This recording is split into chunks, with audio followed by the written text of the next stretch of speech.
Every day, one by one, I'm gonna try every recipe of Laura, starting from the very beginning. Come, join me on my challenge. Let's go! Hi everyone! My name is Ruta and welcome to the 147th day of my challenge, where I'm gonna try Laura's basic pie crust. And when I say I'm gonna try, I'll just make it because I actually made it, I don't even know how many times, maybe 3, 4? Honestly, I don't know. I would have to just look it up how many pie recipes I've tried where I made this pie crust, but it's awesome. It's really quick. Well, if you have all your ingredients ready in the fridge, because they need to be really cold. But other than that, it's really quick, really easy, and it's super forgiving. Being a beginner cook myself, it's a super good pie crust because it's basically impossible to kind of mess it up. It listens to you so much, it's so easy to roll it out, it doesn't break, it's just a great pie crust. So anyways, before I get into the ingredients, I want to mention one of them, which is vegetable shortening. And we have a very, well, kind of precise saying in Lithuanian, which I would totally use right now. Let's see how it would go in English. It's about the vegetable shortening. I don't know what it is, I don't know what it's made of and what it's eaten with.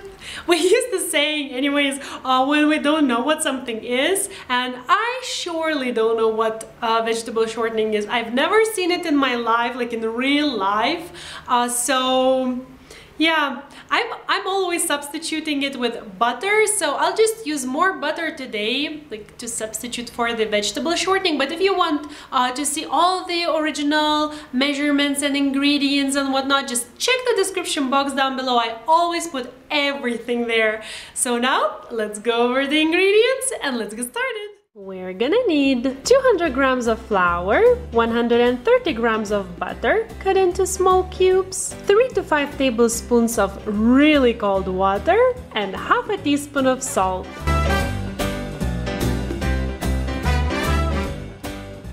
So I'll make my pie crust in the food processor using the blade attachment, just because it's really the quickest and easiest way. And the key thing in this recipe is that every single ingredient has to be really cold, and using your hands you would kind of warm it up. So this just works perfect.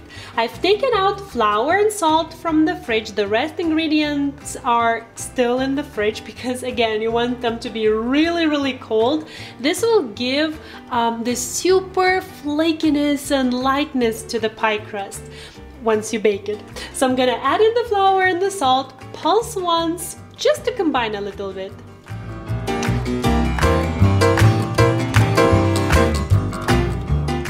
And now the butter. And by the way, I totally forgot to mention this in the very beginning, but you do want to keep all of your ingredients in the fridge for about an hour before starting all this, because you really want them to be extremely cold. I bet you will get tired hearing me say this, but this is really the most important part of the recipe. So now I'm gonna add in the butter, and then I'm gonna pulse 10 times.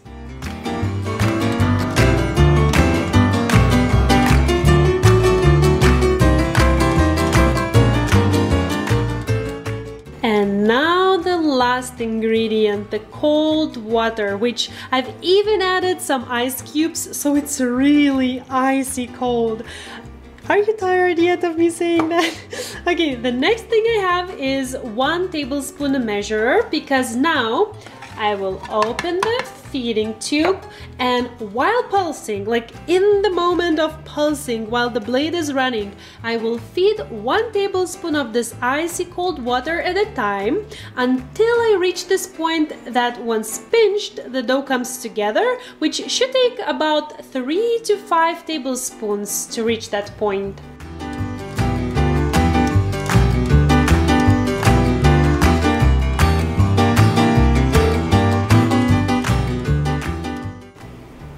See? Right, so now I have a little bit of flour because I want to lightly flour my surface, then dump all of this on that and just form a disc.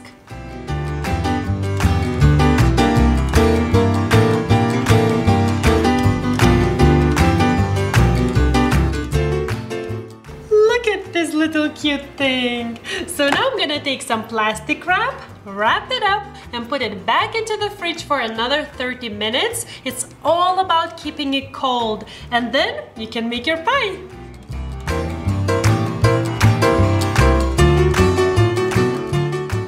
I was not planning on doing this whatsoever, but I feel like I've talked about this pie crust so highly that it would be kind of like a crime and kind of like an unfinished business if I wouldn't show you it in action. So I've taken it out of the fridge like 5 minutes ago. You do want to leave it out at room temperature so it's easier to work with it, but don't leave it too long because, again, key thing here is it has to be cold. And this amount is perfect for 23 centimeters in diameter pans. So I have a little bit of flour because you do want to flour your surface lightly, and then I'll just show you how easy it is to roll it out and put it into the pan.